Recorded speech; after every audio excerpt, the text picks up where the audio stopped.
हरे कृष्णा दोस्तों। तो देखिए आज का जो क्वेश्चन है ये कुछ बोर्ड एग्ज़ाम पे बेस, यानी कि जो बोर्ड एग्ज़ाम में आए हुए क्वेश्चन है उनको लेके आया हुआ हूँ। तो सबसे पहले हम थोड़ा कुछ मल्टीपल चॉइस क्वेश्चन है इनको देख लेते हैं, फिर इसी क्रम में हम क्वेश्चन को आगे बढ़ाते रहेंगे। तो चलिए देखते हैं कि जो आज के क्वेश्चन है काफ़ी इंपॉर्टेंट क्वेश्चन है। तो आज का जो पहला क्वेश्चन है वो क्वेश्चन है कि प्राकृतिक रबर बहुलक है, यानी पूछना चाह रहे हैं कि जो प्राकृतिक रबर है ना, आपने देखा होगा जो आप रबड़ यूज करते हो पेंसिल मिटाने के लिए, तो जो प्राकृतिक रबड़ है वो किस चीज़ का बना हुआ है। क्लियर हो रहा है? ये क्वेश्चन पूछ रहा है। पेनिसिलिन है, इन चारों ऑप्शन में दिया है कि पीड़ाहारी, प्रतिविषरोधक, ज्वरनाशी, प्रतिजैविक। ये क्या है पेनिसिलिन? ओके।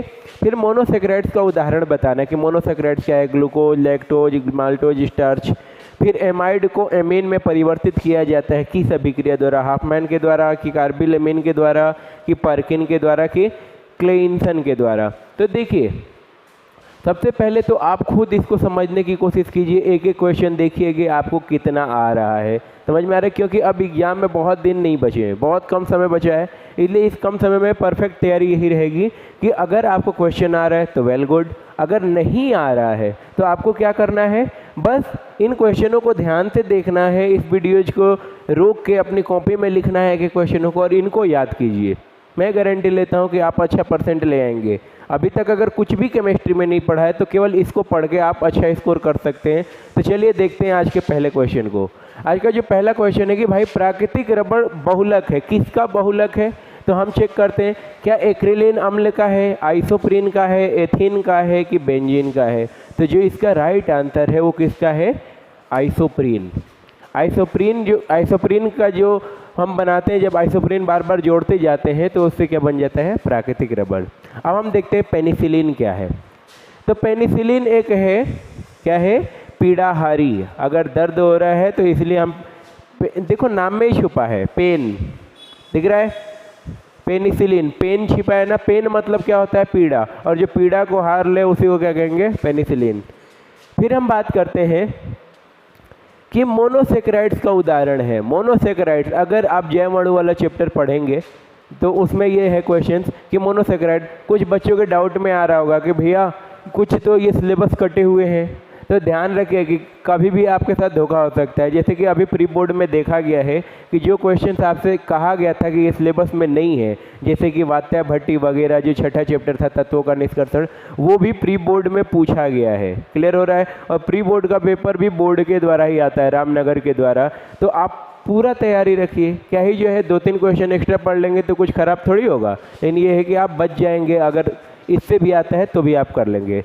मोनोसेक्राइड्स का उदाहरण है, तो देखिए मोनो, जैसे एक के लिए कहना होता है तो हम यूज करते हैं मोनो को, 2 के लिए करना है तो हम यूज करते हैं डाई को, 3 के लिए यूज करना है तो ट्राई को। तो सेक्राइड्स इतने ही प्रकार के होते हैं, मोनोसेक्राइड, डाईसेक्राइड एंड ट्राईसेक्राइड। तो देखिए हम मोनोसेक्राइड्स का उदाहरण दे तो क्लियरली हम मोनोसेक्राइड्स के एग्जाम्पल दे देते हैं कि ग्लूकोज है। लेकिन खाली इतना ही नहीं, 2 क्वेश्चन में और है कि ये माल्टोज क्या है। तो जो माल्टोज है ये कौन सा है? डाईसेकेराइड से। क्या है? डाईसेकेराइड। लैक्टोज भी क्या है? डाईसेकेराइड। ठीक है, ये भी याद रखेंगे क्योंकि कभी डाईसेकेराइड भी पूछता है। तो माल्टोज और लैक्टोज डाईसेकेराइड से, ग्लूकोज क्या है? मोनोसेकेराइड से। क्लियर हो रहा है? अब अगला क्वेश्चन देखें कि एमाइड का एमीन में परिवर्तन किया जाता है। जो एमाइड है वो चेंज हो जाता है एमीन में, कौन सी रिएक्शन के द्वारा? ये चीज़ ध्यान देना है। तो दे रहा है हाफमैन अभिक्रिया, कार्बिल एमीन, पर्किन अभिक्रिया और क्लेइंसन अभिक्रिया। तो देखिए ये जो आंसर है इसका, ये आंसर कौन सा है? हाफमैन। इसका जो पूरा नाम है वो, इस अभिक्रिया का पूरा नाम है हाफमैन ब्रोमाइड अभिक्रिया। क्या नाम है? हाफमैन ब्रोमाइड अभिक्रिया। चलिए ये अभिक्रिया मैं दे भी देता हूँ कि कैसे करना है, काफ़ी इंपॉर्टेंट है क्योंकि ये बोर्ड एग्जाम में बहुत बार पूछा जाता है कि हाफमैन ब्रोमाइड अभिक्रिया लिखी है तो पूरी अभिक्रिया आ जाती है। तो ये तो एक क्वेश्चन हो गया। एक क्वेश्चन जो हाफमैन ब्रोमाइड अभिक्रिया है वो क्या है कि RC+ONH2, ये क्या है? तो इसको कहते हैं एमाइड। जब इसकी अभिक्रिया हम कराते हैं किससे? एक्वा KOH से, और Br2 से, किससे? Br2 से। तो बन क्या जाता है? तो देखिए जो हमारा बनता है इससे रिजल्टेंट वो क्या बन जाता है? RNH2 plus K2CO3 plus KBr और लास्ट में बाहर क्या निकल जाता है? H2O। तो ये रिएक्शन याद रखेंगे, ये है हाफमैन ब्रोमाइड अभिक्रिया। एमाइड किस में चेंज हो जाता है?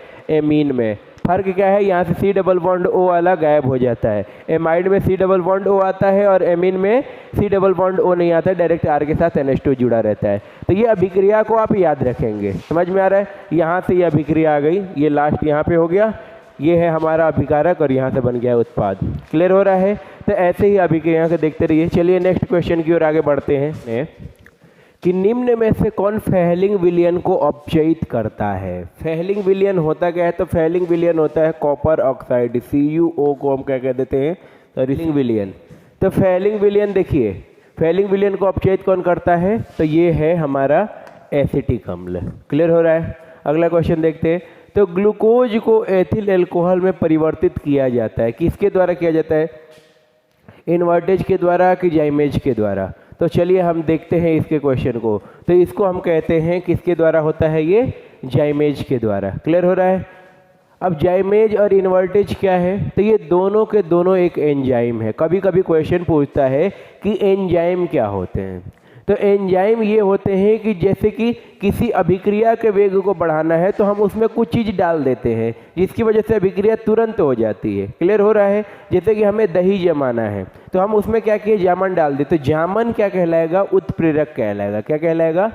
उत्प्रेरक कहलाएगा। जामन समझ तो थोड़ा सा दही का मात्रा जिससे की वजह से दही जमता है, तो वो कहलाएगा उत्प्रेरक। क्यों? क्योंकि जो अभिक्रिया देर में होने वाली थी वो अभिक्रिया जल्दी हो गई। जैसे पहाड़ों में जब दाल पकाते हैं या शादियों में दाल पकाते हैं तो उसमें थोड़ा सा खाने वाला सोडा डाल देते हैं, बेकिंग सोडा डाल देते हैं। इससे क्या होता है? दाल जल्दी पक जाता है। तो बेकिंग सोडा क्या किया कि अभिक्रिया के वेग को बढ़ा दे, तो बेकिंग सोडा क्या हो जाएगा? वहाँ पे उत्प्रेरक हो जाएगा। क्लियर हो रहा है? अब आगे चलते हैं। अगर यही उत्प्रेरक हमारे शरीर में काम करे, यानी कि किसी जैविक अभिक्रिया में काम करे, एक तो रासायनिक अभिक्रिया थी, एक थी जैविक अभिक्रिया, तो जब यही किसी जैविक अभिक्रिया में काम करता है तो जब उस समय हम अभिक्रिया कराते हैं, यानी कि किसी जैविक अभिक्रिया के वेग को बढ़ाने के लिए जिस उत्प्रेरक का उपयोग किया जाता है उसे एंजाइम कहते हैं। क्लियर हो रहा है?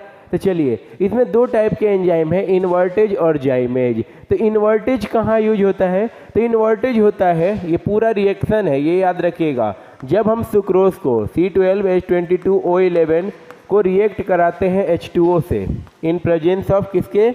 इन्वर्टेज के। इन्वर्टेज के तो जब इन्वर्टेज की कराओगे तो ये चेंज हो जाता है C6H12O6 एंड C6H12O6, जिसमें कि ये क्या है? ये है ग्लूकोज और ये क्या है? फ्रक्टोज। अब समझ रहे हो कि भैया फॉर्मूला तो एक ही है, फिर क्या ये अलग अलग नामों की नौटंकी? तो देखो फॉर्मूला सेम है लेकिन बस इनका स्ट्रक्चर देखोगे ना तो स्ट्रक्चर अलग अलग होता है। फिर कह रहा है हमें ये नहीं पूछ रहा था, देखो हमें ग्लूकोज को एथिल अल्कोहल में बदलना है, ये तो सुक्रोज को बदल रहा है। किसको बदल रहा है? सुक्रोज। इसको क्या कहते हैं? तो सुक्रोज। हमें ग्लूकोज यानी इसको लेना है, तो देखो ये रिएक्शन कैसे होगी? C6H12O6 को जो बदलेगा उसको क्या कह देंगे? जाइमेज। समझ में आ रहा है? तो जाइमेज कैसे करता है? तो देखिए ये बदल जाएगा एथिल अल्कोहल में, तो 2C2H5OH और जो बाहर निकलता है वो बाहर क्या निकल जाता है? CO2। क्लियर हो रहा है? तो ऐसे करके ये अभिक्रियाएं होती हैं। तो ध्यान से बस समझते रहिए, पूरा क्लियर होते रहेगा, कोई डाउट में मत रहिए। अगला क्वेश्चन देखते हैं। निम्नलिखित संकुलों में किस तरह की समवायता है? तो देखो दो हमें दिए हैं, ये कौन से चैप्टर का है? अगर क्वेश्चन जानना चाहोगे तो ये चैप्टर है उपसंयोजी यौगिक वाले चैप्टर का। तो कह रहे हैं कि भाई इसमें समवायता बताओ। एक यौगिक ये दे दिया, इसका दूसरा यौगिक ये दे दिया। तो इसमें कौन सी समवायता है? प्रकाशीय समवायता है, ज्यामितीय समवायता, उपसंयोजन समवायता की जल योजन समवायता। तो देखिए इसमें अगर ध्यान देंगे तो ये होता है केंद्रीय परमाणु और ये क्या होता है? लिगेंड। ठीक है, तो लिगेंड के रूप में H2O देखो यहाँ 6 है, यहाँ कितना है? 5 है। तो जब H2O का रूप चेंज हो जाता है, यानी अभी यहाँ लिगेंड था, यहाँ एक H2O बन गया आयन मंडल, तो जब केवल जल का चेंज हो रहा है ना, H2O को क्या कहते हैं, जल, और जल अपना जगह चेंज कर रहा है, इसलिए समवायता कौन सी कहलाएगी, जल योजन समवायता। क्लियर हो रहा है।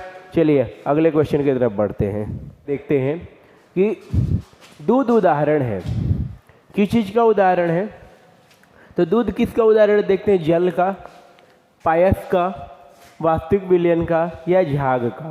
तो ये देखना है। तो जो दूध उदाहरण होता है वो किसका होता है, पायस का होता है। अब पायस क्या है, तो पायस को इंग्लिश में कहते हैं इमल्सन, और ये दो टाइप के होते हैं। कौन कौन से, एक जल में तेल पायस और तेल में जल पायस। इसको आगे आने वाले क्वेश्चनों में और अच्छे से समझाएंगे। क्लियर हो रहा है। तो चलिए खाली इतना याद रखिए आप कि दूध किसका उदाहरण है, तो किसका है, पायस का। झाग का तो होगा नहीं, ये वास्तविक विलयन में थोड़ा सा डाउट हो सकता था, लेकिन वास्तविक विलयन का भी नहीं होता है। क्लियर हो रहा है। और जल का तो बिल्कुल भी नहीं होगा, समझ में आ रहा है, पानी थोड़ी है दूध। हाँ, दूध में कोई लोग पानी मिला देते हैं, भले वो बात अलग है। तो चलिए जो अगला और काफ़ी इंपॉर्टेंट क्वेश्चन है इसको देखते हैं कि लिगेंड क्या है, एक ऋणात्मक तथा एक उदासीन लिगेंड का नाम बताइए। तो अभी तक जितने हमने क्वेश्चन किए सब अपने साथ कैरी करते हैं केवल 1 मार्क्स, यानी कि अभी आज जो हमने किया 1 से लेके 8वें नंबर तक का क्वेश्चन, तो ये अपने साथ 1 नंबर लेके घूम रहा है। क्लियर हो रहा है। लेकिन अब जो हम करने वाले हैं ये क्वेश्चन कितने मार्क्स के लिए आएगा आपके एग्जाम में, तो 2 मार्क्स या 3 मार्क्स के लिए आएगा। मेनली 2 मार्क्स के लिए आता है, 2 नंबर के लिए। तो चलिए इसका आंसर करना है। तो देखिए सबसे बेस्ट तरीका होता है, अगर आपको आंसर करना है बोर्ड एग्जाम में, तो सबसे पहले जो पूछ रहा है उसकी हेडिंग बनानी है, लिगेंड।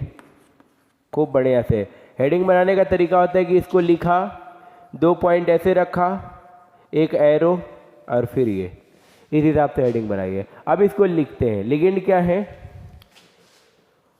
उप सह संयोजी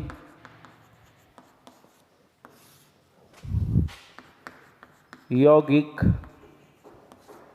का वह भाग जो केंद्रीय परमाणु के साथ उप सह संयोजी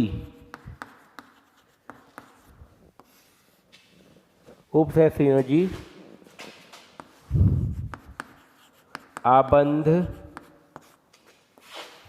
का निर्माण करता है, लिगेंड कहलाता है।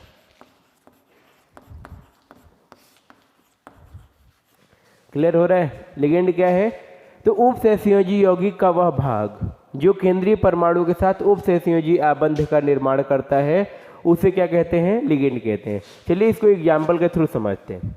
एक हमारे पास एग्जाम्पल, इस चैप्टर के लिए एक ही एग्जाम्पल बार बार आपको याद कराया गया है, और आप याद करो कि K4FeCN का होल 6।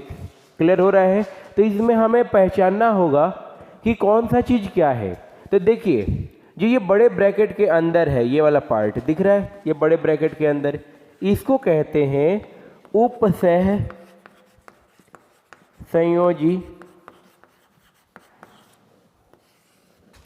संकुल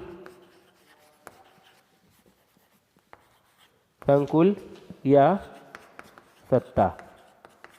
क्लियर हो रहा है। जिसमें कोई भी जो धातु है, धातु, क्लियर हो रहा है।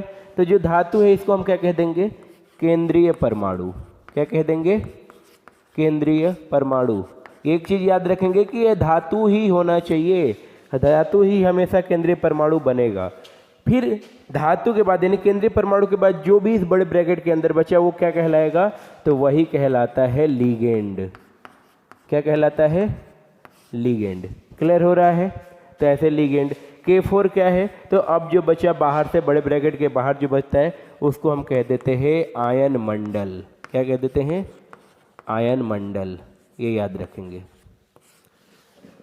तो ये है लिगेंड। अभी इस क्वेश्चन का दूसरा पार्ट हम देखते हैं, कह रहा है कि एक ऋणात्मक तथा एक उदासीन लिगेंड का नाम बताइए। तो ऐसे आप इसको बोर्ड एग्जाम में भी आएगा तो करेंगे। अभी हम देखेंगे कि एक ऋणात्मक और एक उदासीन लिगेंड को। क्लियर हो रहा है? तो चलिए सबसे पहले ऋणात्मक लिगेंड। ऋणात्मक लिगेंड, तो ऋणात्मक लिगेंड कौन सा है? तो ऋणात्मक लिगेंड इसी में से ये जो है ये ऋणात्मक है, तो इसको लिख लेंगे Cn नेगेटिव, ये एक लिगेंड है ऋणात्मक। दूसरा लिखना है Cl नेगेटिव, जितने नेगेटिव है F negative, Br negative, I negative, OH negative etcetera, ये सब के सब क्या है? ऋणात्मक लिगेंड। उसमें पूछा एक है, आप एक लिख सकते हो, दो लिख सकते हो, जितना मन आए।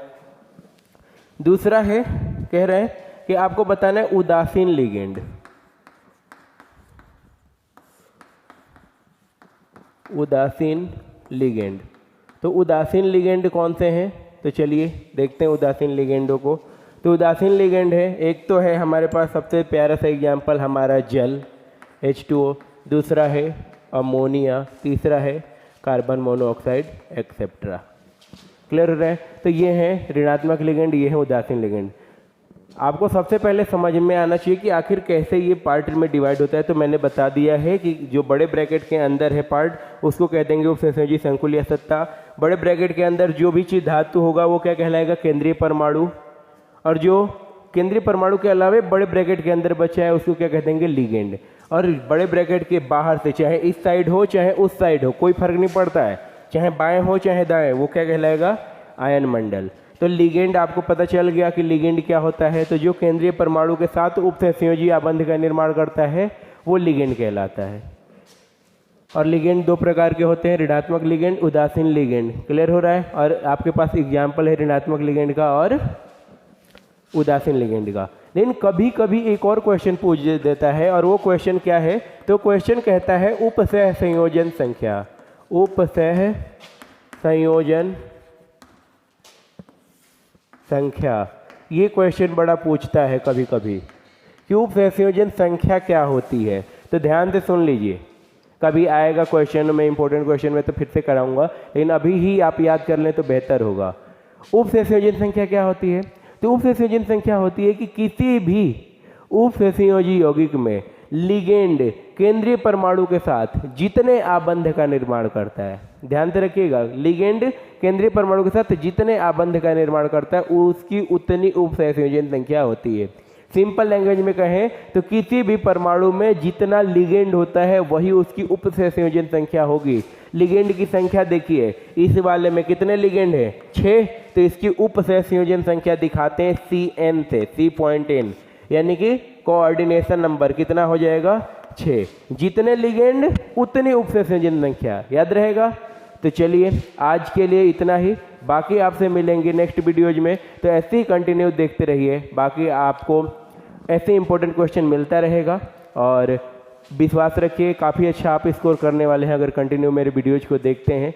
अगर आपको वीडियो पसंद आ रही हो तो आपके पास ऑप्शन है, लाइक कर सकते हो, शेयर कर सकते हो, सब्सक्राइब कर सकते हो। तब तक के लिए धन्यवाद। हरे कृष्णा, जय हिंद।